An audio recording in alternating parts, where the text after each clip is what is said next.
वबरकातुहू। वालेकुम अस्सलाम रहमतुल्लाहि व बरकातुहू। अब्दुल अजीज़ खान, आप पेशावर, हाल मुकीम वाइन गार्डन जर्मनी।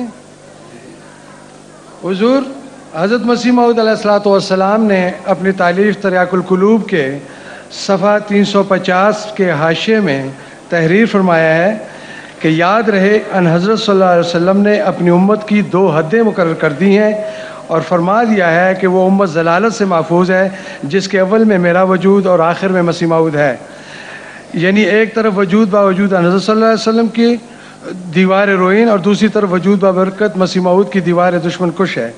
इस हदीस से साफ तौर पर मालूम होता है कि हज़रत सल्लल्लाहु अलैहि वसल्लम ने ऐसे लोगों को अपनी उम्मत में दाखिल नहीं समझा जो मसीह मऊद के ज़माने के बाद होंगे, और मसीह मऊद का ज़माना इस हद तक है जिस हद तक इसके देखने वाले या देखने वालों के देखने वाले या फिर देखने वालों के देखने वाले दुनिया में पाए जाएंगे और उसकी तालीम पर कायम होंगे।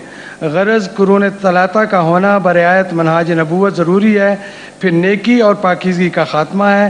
बाद में इस घड़ी मैंने कहा ये सवाल की बजाय आप तकरीर ना करें। अच्छा जी। और नए नताइज आज खुद ना निकालें सारे। मुझे आपके नताइज से इख्तलाफ है। आपने एक तहरीर पेश की, दुरुस्त की जी, उससे नतीजे अपनी तरफ से निकाली चले जा रहे हैं। नहीं हुजूर, मैं तो वही पढ़ रहा था। नहीं, आप अपना नतीजा निकाल रहे हैं अब। हुजूर मैं सिर्फ ये चाहता था कि आपने हज़रत मसीह अलैहिस्सलाम ने जो ज़माने का तयन फरमाया है, ठीक है, वो और इसके कि इस ज़माने के बाद लोग जो हैं उम्मत मोहम्मदिया में शामिल नहीं होंगे, तो हज़रत मसीह अलैहिस्सलाम का क्या मंशा था हमें समझाने का। मैं अपनी कलमी की वजह से ये नहीं समझ सका। मुझे ये मैं समझ गया आपकी बात, और बैठ जाएं। हज़रत मसीह अलैहिस्सलाम की सिर्फ ये एक तहरीर नहीं है, इस मौजू पे और भी तहरीरें हैं। तो जब एक मजमून का अहाता करना हो तो उस वक्त ऐसी मजलिसों में एक ही तहरीर पढ़ देनी मुनासिब नहीं हुआ करती, उससे दूसरों को गलतफहमी हो सकती है। हज़रत मसीह अलैहिस्सलाम ने अपनी आखिरी ज़माने की उम्र 1000 साल बताई है। आप जो तहरीर पढ़ रहे हैं उसका ज़ाहिरी मतलब ये निकलता है कि वो दुरुस्त नहीं है, हालांकि हज़रत मसीह अलैहिस्सलाम के कलाम में कोई तज़ाद नहीं है, समझे। इसलिए और फिर उम्मत वाली जो बहस है, तमाम तहरीरें देखने के बाद एक बात कतई तौर पर निकलती है कि हज़रत मसीह अलैहिस्सलाम के दौर में जो आपके सहाबा और तबा ताबईन का दौर है, उसके बाद भी जो भी हज़रत मसीह अलैहिस्सलाम की साथ दाखिल होता चला जाएगा, आपको वक्त का इमाम मानेगा, वो उम्मत मोहम्मदिया में शामिल होगा। जो नहीं होगा वो उससे बाहर समझा जाएगा। ये हज़रत मसीह अलैहिस्सलाम का इस्तिदलाल है। लेकिन किसी एक जगह भी हज़रत मसीह अलैहिस्सलाम ने अपने इनकार करने वाले को गैर मुस्लिम नहीं फरमाया। कहीं निकाला हो तो दिखाएं मुझे।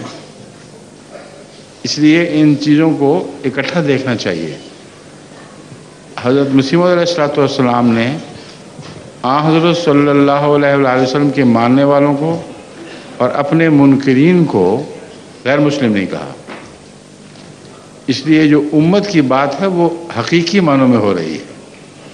सच्चा मुसलमान वही है और खुदा की हिफाजत में वो है जो रसूलुल्लाह सल्लल्लाहु अलैहि वसल्लम को मानता है और आपकी पेशगोई के मुताबिक आने वाले इमाम को भी मानता है। ये हकीकी माने हैं। मगर जहाँ तक मुसलमान कहलाने का ताल्लुक़ है, हज़रत मसीह अलैहिस्सलाम की किसी तहरीर में भी ये बात दाखिल नहीं कि जिसने रसूलुल्लाह को माना और मेरा इनकार किया वो गैर मुस्लिम है, समझें। इसलिए मैं कह रहा था कि आप अपना नतीजा ना निकालें।